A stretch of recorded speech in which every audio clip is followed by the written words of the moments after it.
Have you ever stared at a jumble of lines and arrows, feeling like you needed a secret decoder ring just to figure out step one of a new project?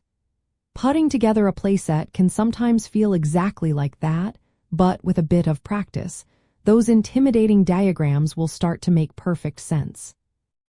The key to successfully reading playset assembly diagrams is to approach them systematically, treating them as a visual instruction manual that breaks down complex tasks into simple, manageable steps. By understanding their common conventions and taking a methodical approach, you can confidently build a safe and sturdy play structure for your family.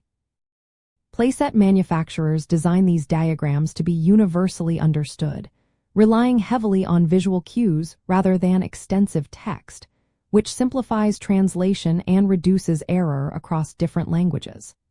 This visual language often uses exploded views to show how parts fit together and numbered sequences to guide you through the construction process logically.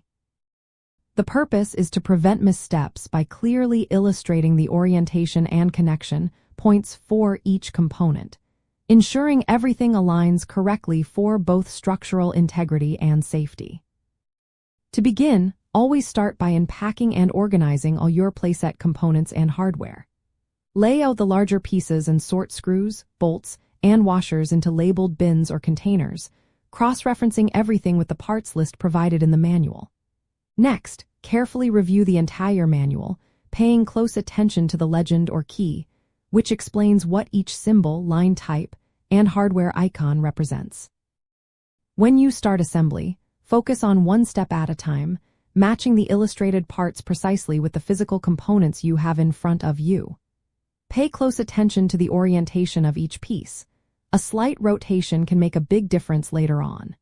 Many diagrams will use arrows to indicate the direction of movement or assembly, and dashed lines to show hidden components or where a part will be located. After completing each step, double-check your work against the diagram before moving on to the next, confirming all connections are snug but not over-tightened unless specified. One excellent tip is to frequently refer to the hardware chart, ensuring you use the correct bolt length or type of washer for each specific connection point. For example, some diagrams might use different shading or cross-hatching to denote specific materials or pre-drilled holes, providing vital clues about how pieces are intended to align. Additionally, always look for important safety notes or torque specifications, which are often highlighted with special icons.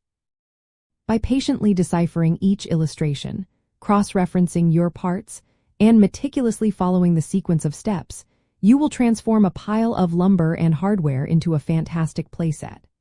This careful process not only ensures a strong and secure structure for countless hours of fun, but also builds your confidence in tackling similar projects in the future.